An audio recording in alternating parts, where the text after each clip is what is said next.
You know how hard it is to walk in and ask the boss, how about a raise? Now try to convince 15 bosses that you need more money. Yeah, the office of City Hall and Councilwoman Mary Pat Clarke proposed legislation to boost the minimum wage to $15 by the year 2020. But ABC2's Nadia Singh tells us it's not going to be an easy sell. That's right, Kelly and Jamie. Right now, Maryland's minimum wage sits at $8.25.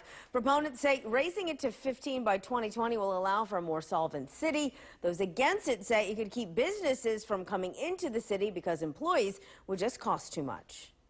We're supportive of increasing the minimum wage, but we think it should happen at the state level. If Baltimore City does it by itself when the surrounding counties have a lower minimum wage, it's going to be very hard to attract retail. Working people who live here will be able to actually support their families.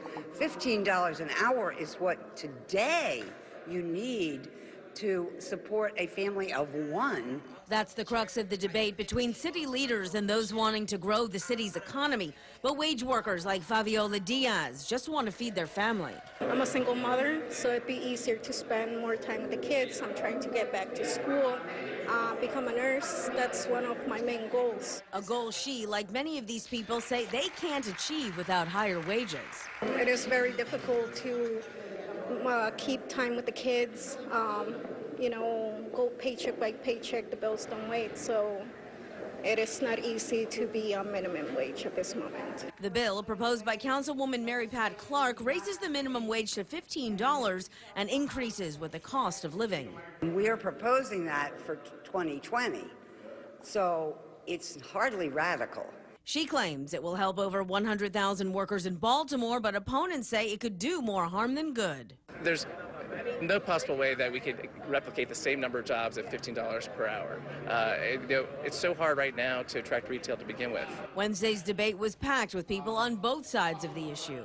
We're here to listen to not only the proponents, but also the businesses and their concerns and see, you know, how we can work together on this. For something this important, there needs to be a lot of research that we haven't seen. Because businesses may not be able to afford such a hike, not to mention the potential effect on jobs. Already 54% of employed city residents commute out of the city for their jobs, and that's not something to brag about. We need to make sure there's entry-level jobs here. But what those like Diaz are thinking about is a better life. Well, it creates a better, opportunity to not have 2 to 3 jobs, maintain one job. Now, more than 30 cities have already increased their minimum wage. The legislation, if passed, would also include provisions to strengthen enforcement and protections for workers.